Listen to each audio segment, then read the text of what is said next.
Hi, it's Lord time. I've got 57:24. That much time, so I'll try to keep it shorter. It's just like 4:15 in the morning, 4:30, and I can't get my freaking hands on my face, so I have to do something.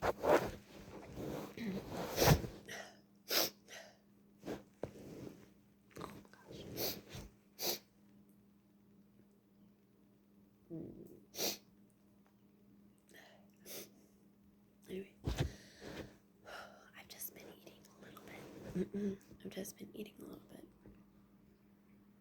Pizza and Mountain Dew and cookies. Lots of carbohydrates and cranberry juice.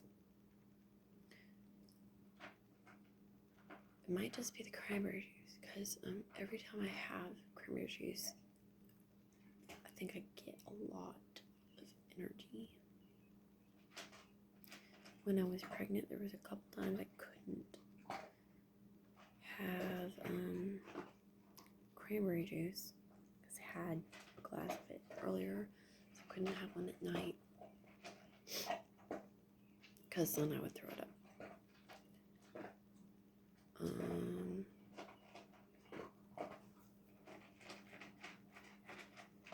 Maybe I should talk about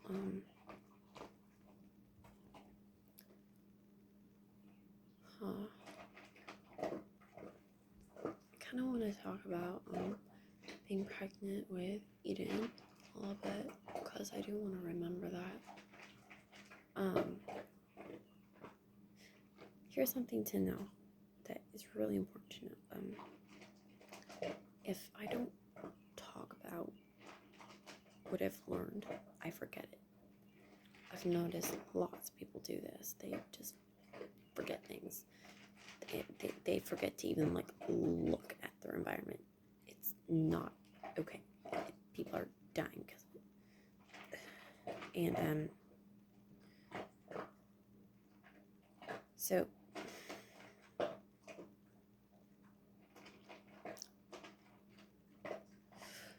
if I focus on my emotion a lot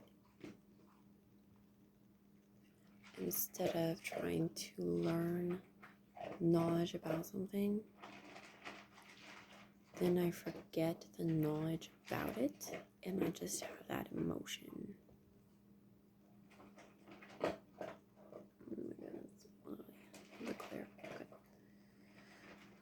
Okay.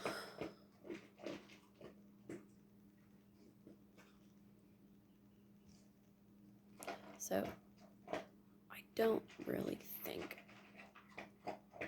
someone can have knowledge without emotion. That's just not something. That's not something because I learn things by pushing through it. And how do we push through things? We get angry. But of course, we can get a little bit too angry sometimes, and that also stifles growth. What does fire do? It burns the ground. It burns a house. It burns hair. It burns clothes. It burns oil. It just like atomic bombs, just like melt buildings down.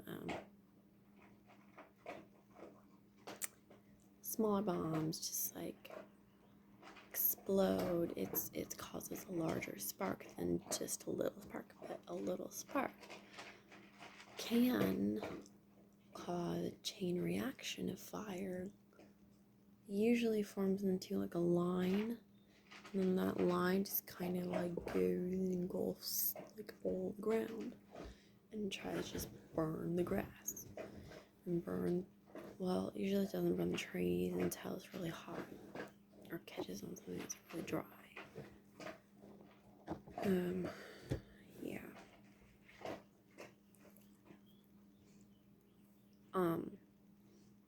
what else does fire need? Fire needs oxygen. Because if fire doesn't have oxygen, it just snuffs out. It doesn't have anything to eat.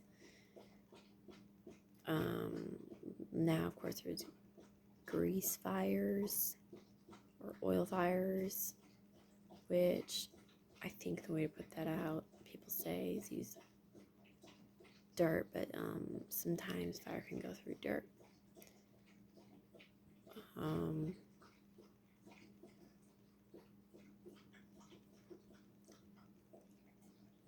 But like it needs to have air. So yeah, I learned that fire can go through dirt and like something like that at one of the science center buildings here. Oh, where was it? Ames. It was around here. It was in Iowa. I haven't gone out of Iowa for a couple of years now. Last time I was out of Iowa, we went to Kentucky. And that was with our youth group. And yes, I love church. Okay, I love church. And we went to Kentucky to see the Ark Museum. Or exhibit, replica, recreation of the Ark in the dimensions, I guess, that were specified in the Bible, and it was built by Amish people. That's what I've learned. When we went there, there was a lot of Amish people. There were people with bonnets. There were people with long dresses and stockings. There were people with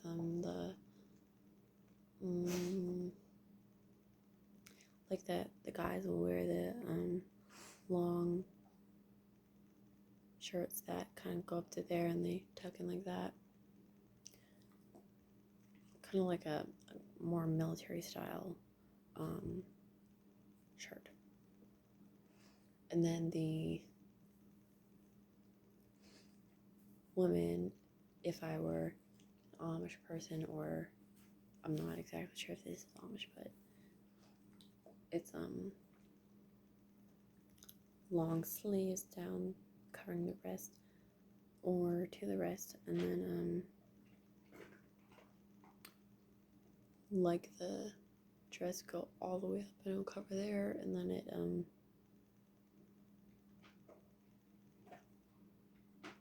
goes over there. But yeah, and then they try to have them wear like stockings, and then they have bonnets. Those people have gone there. There's also a lot of regular people that were there. Now I wouldn't say the previous people I were describing were not regular, but there are differences between cultures. I'm not a good person to judge anyone for anything, but there were people that dressed like I usually dress, which is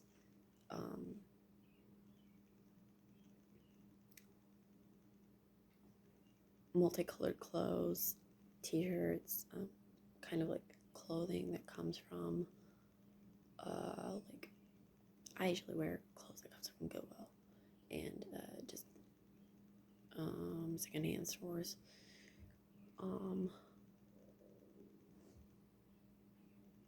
I mean, those places are awesome. I don't know why people don't like them. They have clothes that are usually in the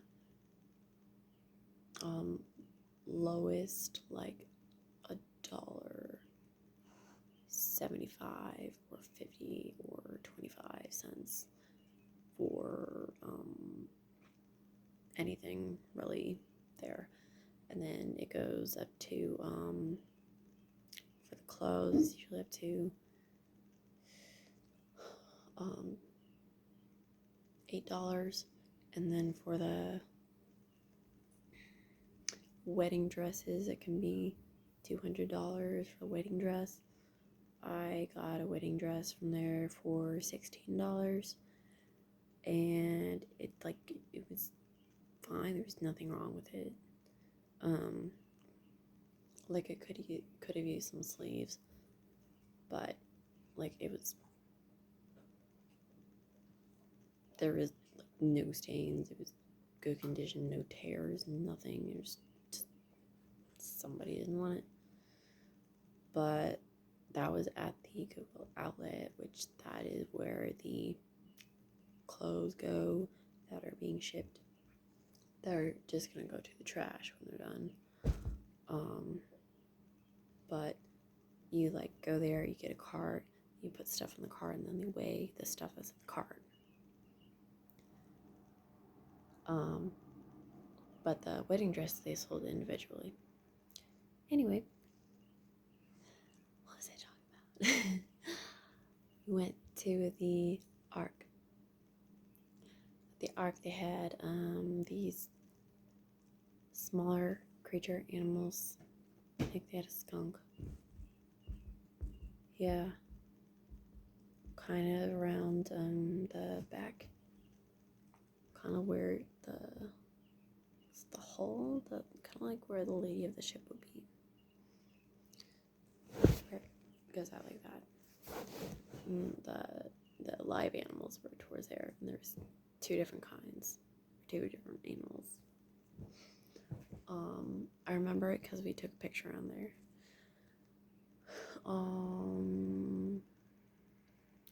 But they also had exhibits for the Ice Age, like explanations and things for the creation side of how the Ice Age formed. There was the part where there's went through this tunnel. They had wax figures. I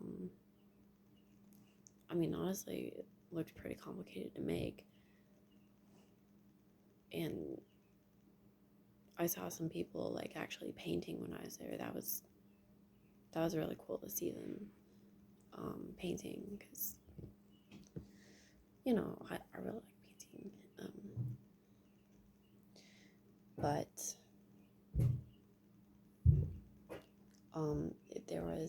they set up scenes of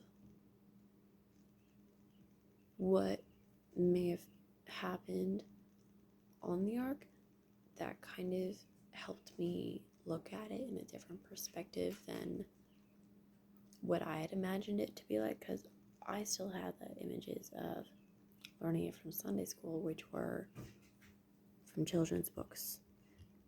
And you know what people do with children's books, it's just like not a good representation of reality at all. And honestly, like, why are kids learning about metaphors this early? Like,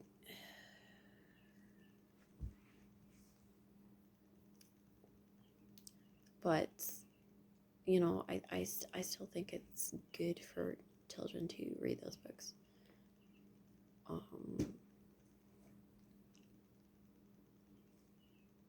But anyway, yeah, that was the last time I went out of Iowa.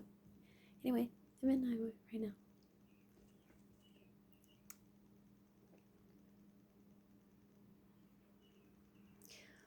now. Okay. There are birds. Away.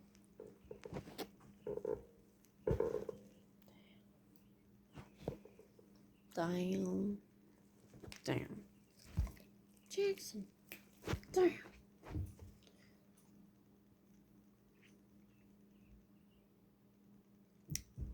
For some reason, he likes that when I snap and make a sound. He's like, oh, sound. And he runs to sound. It's really cool.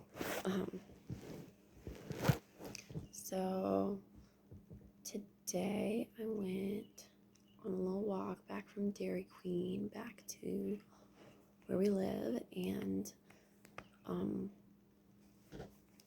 walking along the patio,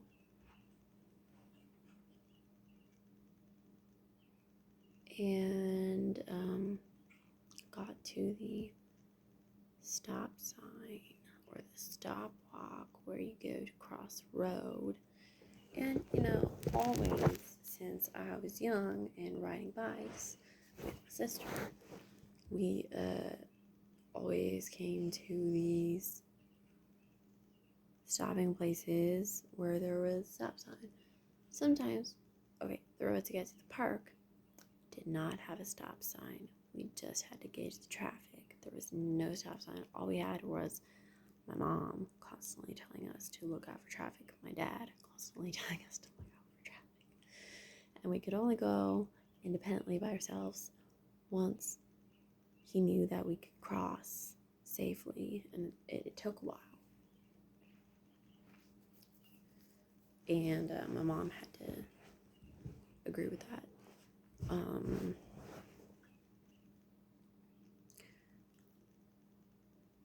Maybe I should make a video of how to cross in traffic.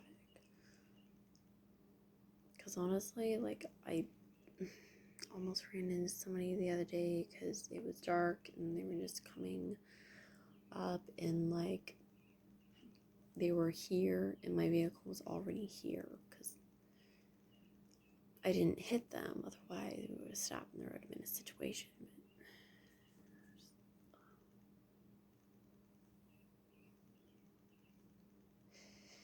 Just bike safety, wear bright colored clothing. Honestly, I'm guilty of not doing that.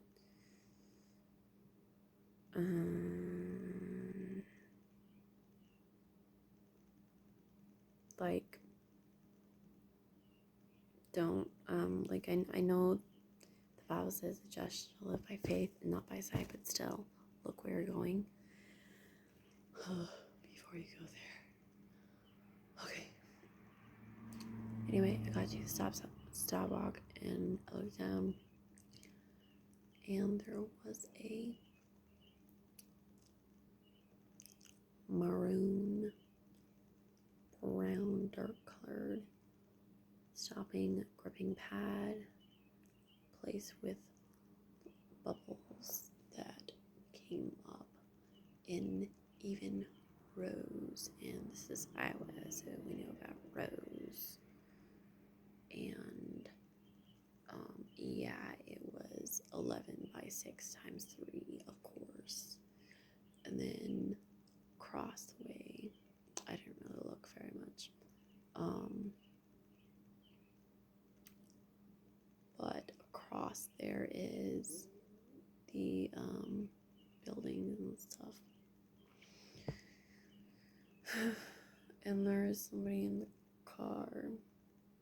He's probably out there. I should stop talking about him. But yeah, it's why.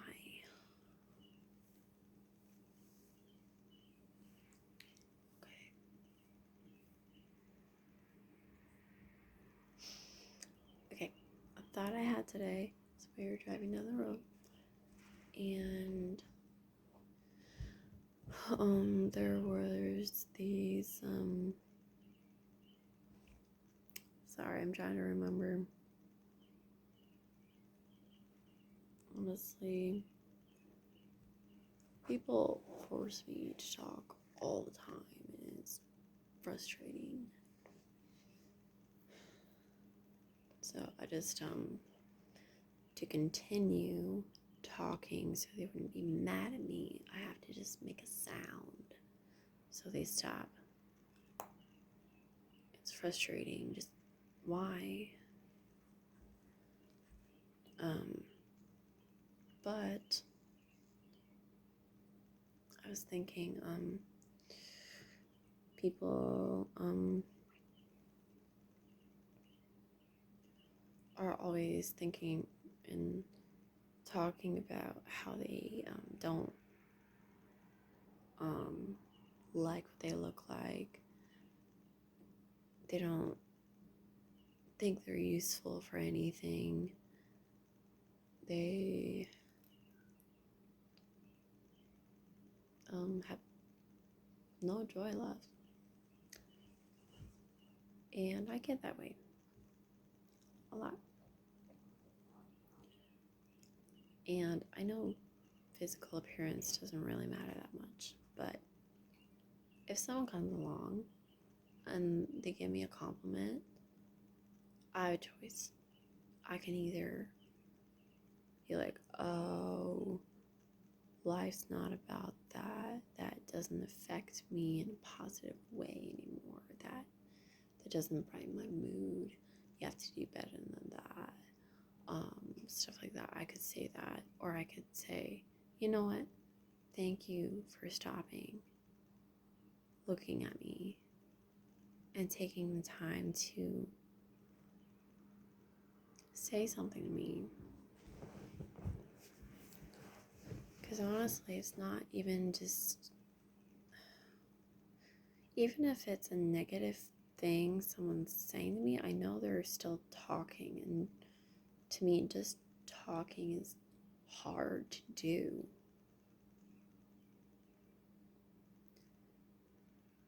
It takes a lot of effort, concentration. It took you a lifetime of getting through obstacles, facing death probably on a minutely basis, secondly basis. It took creativity for everybody to get to where they are so they can stand where they are. So the fact that God made it so that you were able to look at me and tell me that on that day when I was feeling depressed and sad, I mean, honestly, thank you. Thank you so much. And my brain has a terrible memory, honestly, and I wish I could remember everybody who has helped me out. And you know, like especially at church, there's a lot of people who they stopped, they put their hand on my shoulder, they said hi to me, they so there was a lady, Diane, and you know, there is something I was supposed to know from talking to her. There was something that God wanted me to see in her. And like I keep on thinking back to like what she did for me and how she helped me out. And honestly, the biggest thing that she was joyful. The biggest thing that she constantly, she was like amazing. She's had at least 3 children, and she is extremely joyful. And that gets me out of really tough places. And I needed to know her in my lifetime. So, yeah. But, okay. Why do people get to being homeless? Why does that happen to somebody?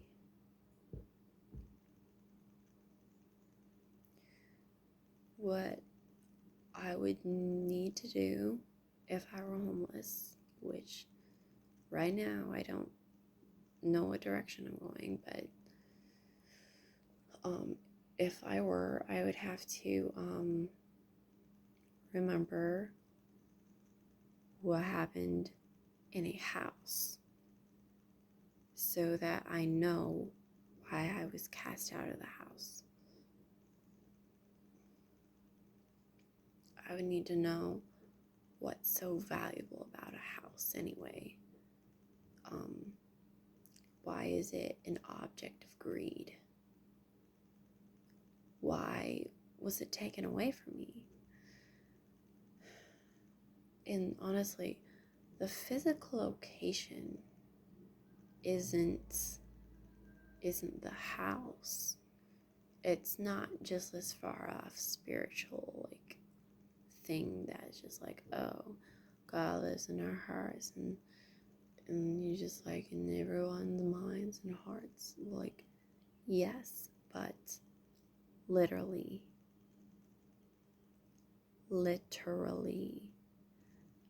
the house comes from what I create with where I'm at, and that could be through speaking, that could be through my hands, that could be through silent communication, just standing in a different spot or sitting down could communicate, lifting my hand up could communicate, trying to be obscene could be communicating. Sometimes when someone just says one word, I could say more than the person who is talking a ton. Very flamboyant words, very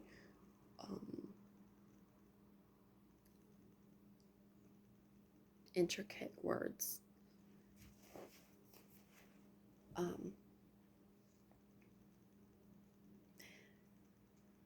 What's a word to describe that is simpler?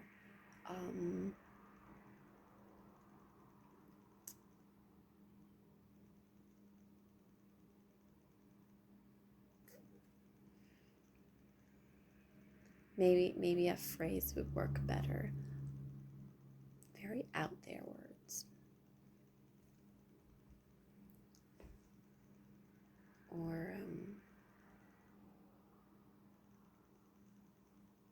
Or I could come up with a idiom.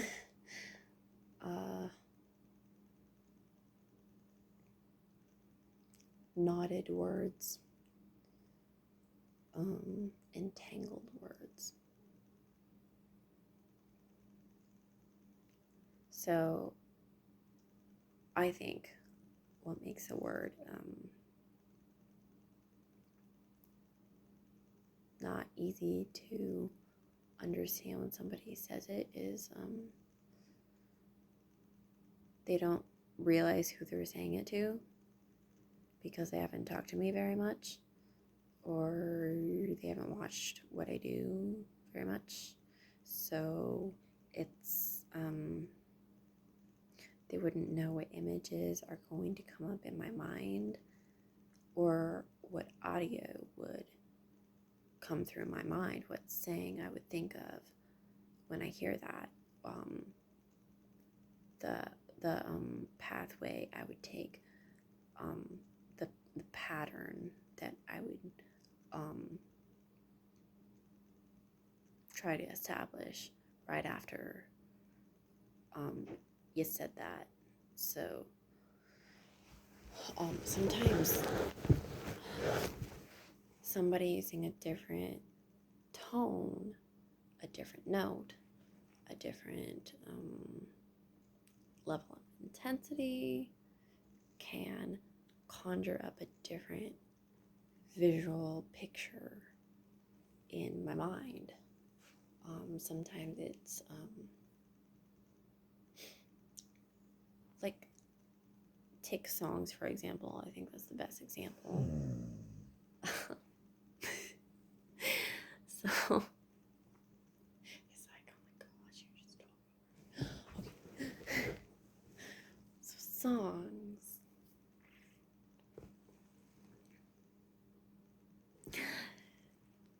So you know how songs switch from one song to another.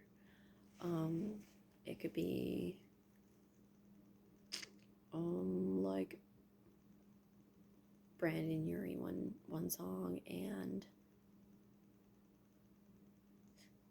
Celine Dion the next song. very different.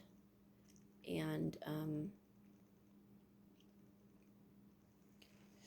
when I write songs, I sometimes to write songs, I'll listen to a song and write a song at the same time. And that really helps out. Like, it's easy to start copying them, so I have to really deviate from the song. Because it's hard to differentiate where copyright starts, because like I said, every song can be linked to another song in one way or another. Like, you can sing one song and you can start singing another song. To make it not jarring, you have to link it up, add a note that is in harmony or the same as the song that was first sung, to do the second one. So yeah,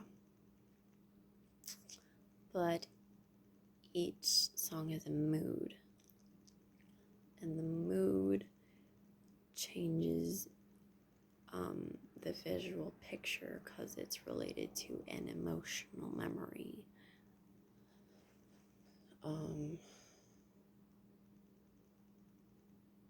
So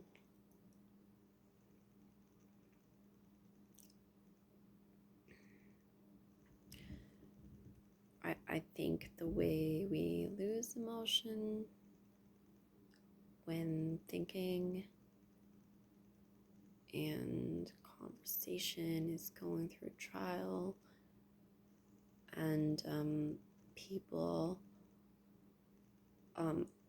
when I go about my day, I find myself acting like somebody else, because it's kind of preparing me to understand them or talk to them, but like, we haven't even had a conversation and I'm acting like them. Like, I almost know that because of the way they move, and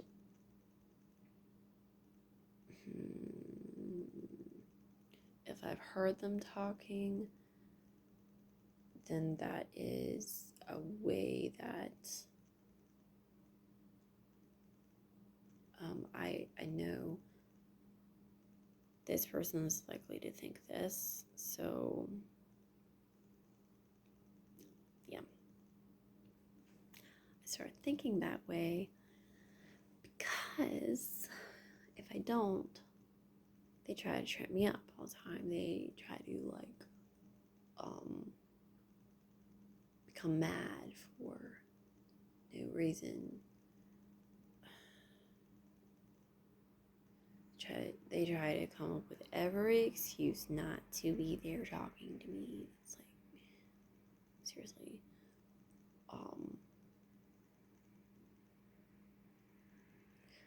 Like,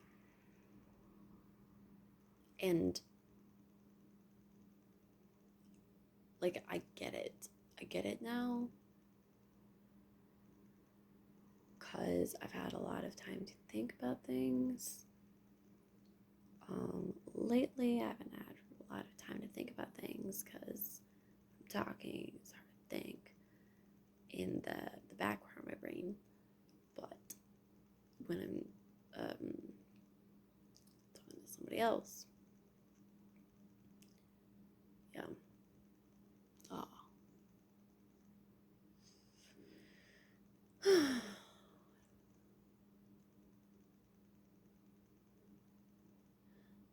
But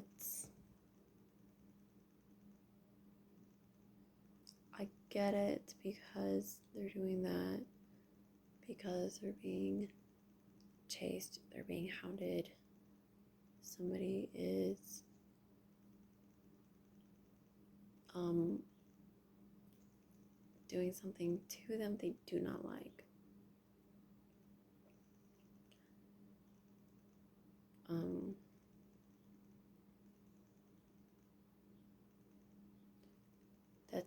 That's not a psych reading, that's just realizing from my past experience that that happens to people.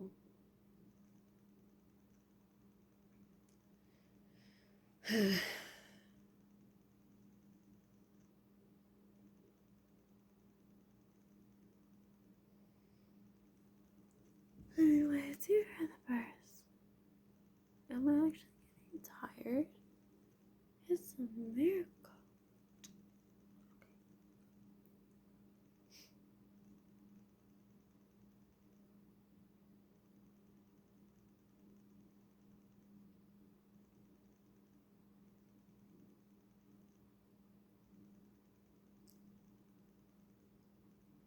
Which politician go outside? It's no politician. I think that was Beethoven. He would walk outside, go for walks, and listen to birds, and walk in the forest and look at the forest. Then he would go back to the Versailles, the French palace he was employed at, in the orchestra quartet, or the orchestra that would play for the royal figure. Yeah, he would go back and he would write a score for them after he took a walk.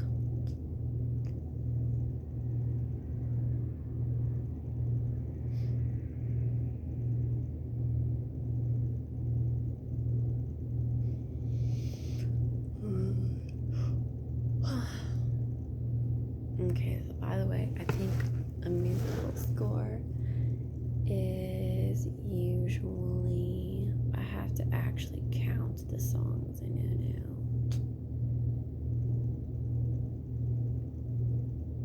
I think it's like 32 to 42 measures.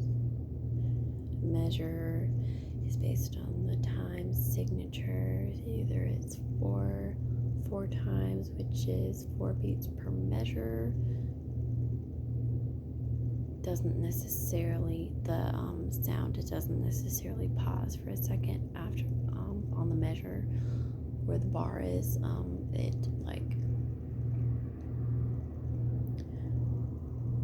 it's like 1, 2, 3, 4, 1, 2, 3, 4. It revives its intensity on the next measure usually.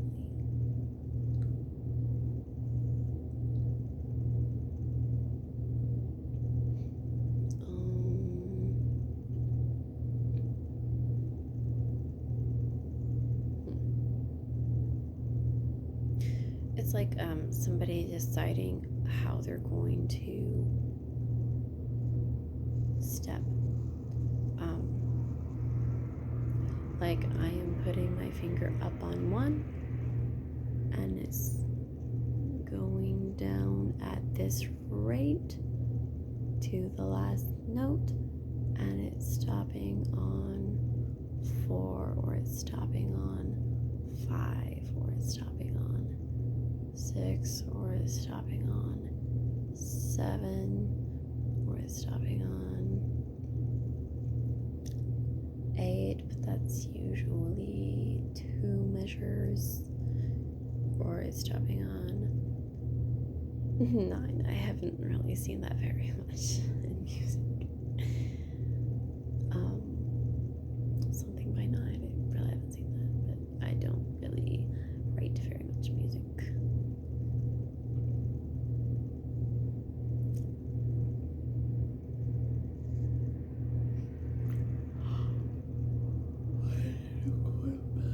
Okay. But if you want to make like a really good schedule, here's an idea. Write like a song,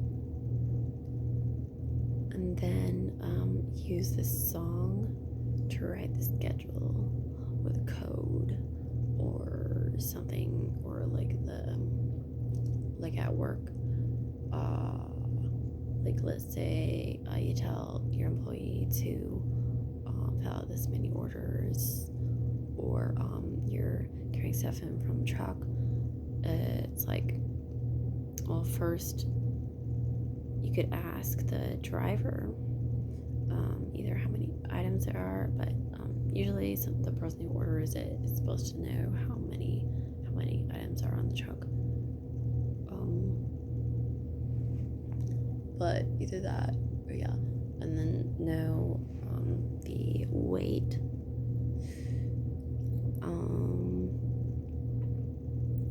of a certain amount of items. So like organize it, know the weight of each category, and then know which people are best at picking up which objects,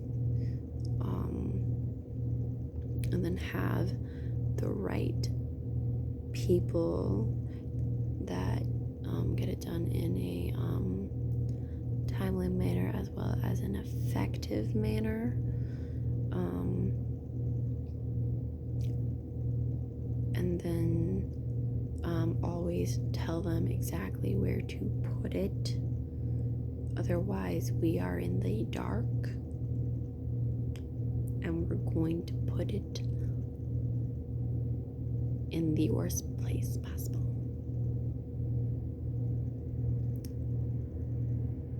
It's almost inevitable.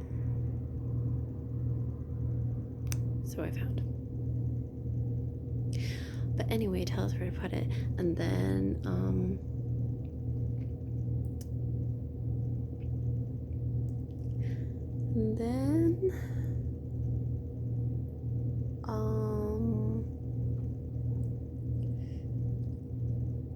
let's see.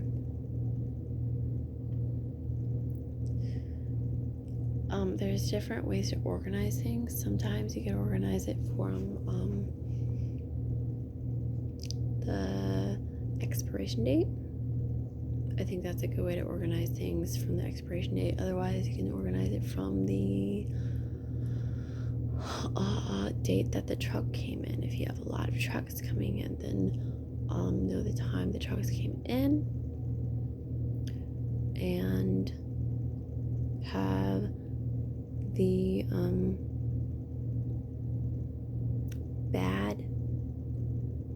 the oldest food towards the front, so that way it's either sold first, or you know what it looks like, so if it starts molding you can throw it away, or you can easily look at the expiration date. Also, why are the shelves so high? Why are the shelves so high? Like, I am tall, and some of the shelves I can't reach. How is the customer supposed to reach a shelf on the top shelf? Seriously. And like, literally, people don't walk around the stores usually. The customer has to independently go and find somebody, and usually when they try to go find somebody, the worker's like mad that day, or they're don't want to help, or like they're too busy doing other things. Like, yes, you are, but why are you here, you know?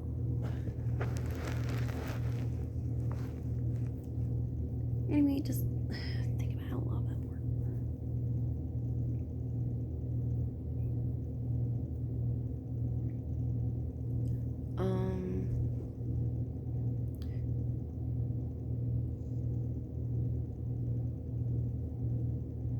And then if you want to be a good business, get quality ingredients from trusted sources. That's an FDA standard. Quality ingredients from trusted sources. And then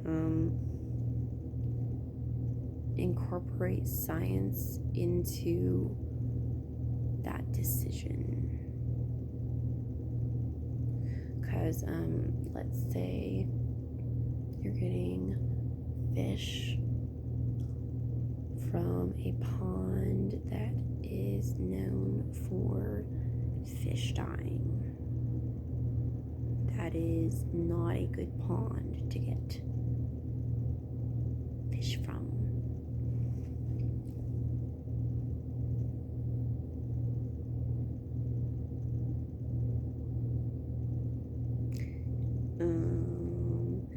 So, know what fish are good to put in your store with the ingredients that you would like to sell. Yeah.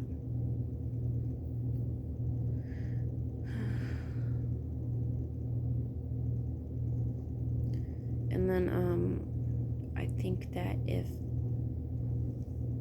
instilling employees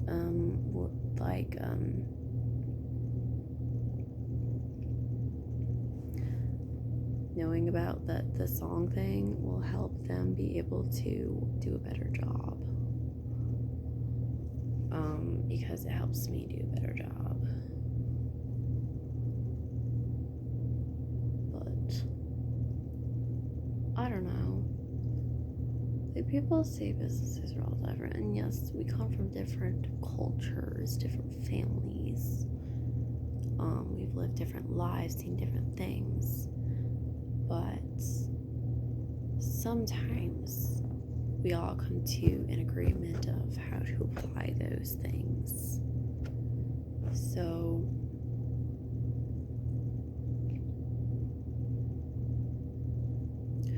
what makes a good business is its artistic side and how you utilize that artistic side. Utilize means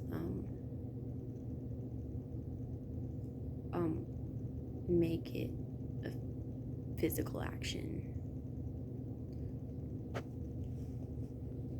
That's understandable, that everybody knows. Like, we pick up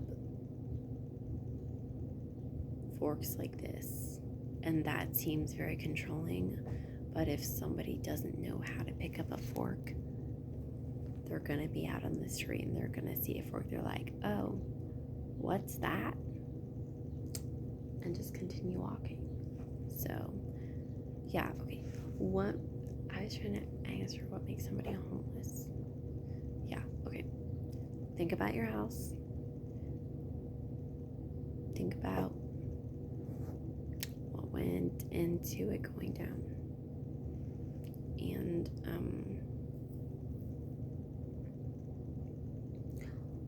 honestly, I don't even want to think about some of the conversations I've had in my lifetime, because they're frustrating. I cannot progress if I think about them sometimes, but they were there for a reason. For me, because this is my life. God knows that. And He gave me the entire world I know. Like, I don't even know that something else exists outside of what I can witness.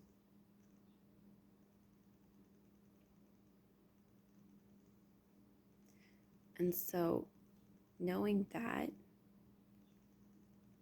everything I see, everything I know somebody else can do, then I usually can do it. Like, it's possible I can do it. But that's why I think knowing what my family does and does not do is so important, is because every action has a repercussion afterwards. Every action has sometimes backlash, sometimes laughter, sometimes sadness, sometimes satisfaction with a job well done. And that's what builds trust, I think. Anyway, take care.